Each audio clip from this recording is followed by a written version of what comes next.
nabawasan na ang mga barko ng China sa West Philippine Sea ayon po sa Philippine Navy. Ilang linggo yan matapos magkasundo ang Pilipinas at ang China na pahupain ang tensyon sa rehiyon. Nasa frontline na balitang yan si Marian Enriquez.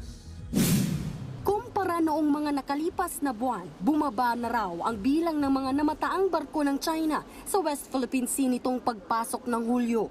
Ayon sa Philippine Navy, noong July 9 hanggang July 15, 104 na Chinese vessels lang ang naispatang naglalayag doon, mas kaunti kumpara sa 128 ships na namataan noong Hunyo.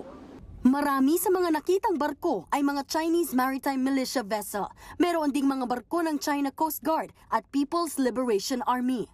Kamakailan lang nang magkaroon ng bilateral consultation mechanism ang Pilipinas at China. Dito nagkasundo ang dalawang bansa na pahupain ang tensyon sa West Philippine Sea. Pero hindi pa raw masabi ng Philippine Navy kung may kaugnayan ito sa pagbaba ng bilang ng mga namamataang Chinese vessel. Apart from that, we haven't seen any other activity that would indicate changes in the behavior of the PLA Navy, Coast Guard, and the Maritime Militia. Muli namang tiniyak ng Philippine Navy at AFP na susunod sila sa utos ni Pangulong Bongbong Marcos na pahupain ang tensyon habang pinoprotektahan ang ating teritoryo. Sa gitna niyan, isang barko ng China Coast Guard ang namonitor ng Philippine Navy 60 nautical miles kanluran ng Lubang Island sa West Philippine Sea.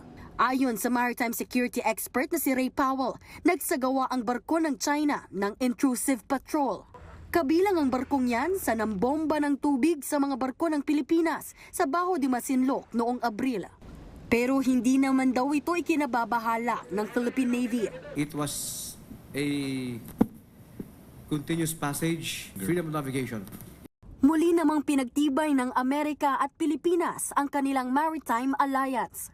Yan ay matapos makipagpulong si AFP Chief of Staff Romeo Browner Jr. kay US Chairman of the Joint Chiefs of Staff General Charles Brown Jr. na bumisita rito sa bansa.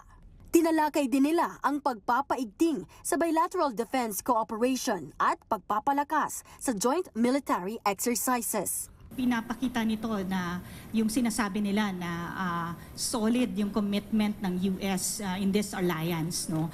If you look at the activities that are happening, continuous naman tayo sa lahat ng mga activities that are involving the US. Nagbabalita mula sa Frontline, Marian Enriquez, News 5. Mga kapatid, Ed Lingaw po, maging maalam at may pakialam sa mga napapanahong balita sa ating bansa. Para sa mas malalimang pagtalakay at paghimay sa mga issue at headlines, tumutok lamang at pag-subscribe sa social media pages ng News 5.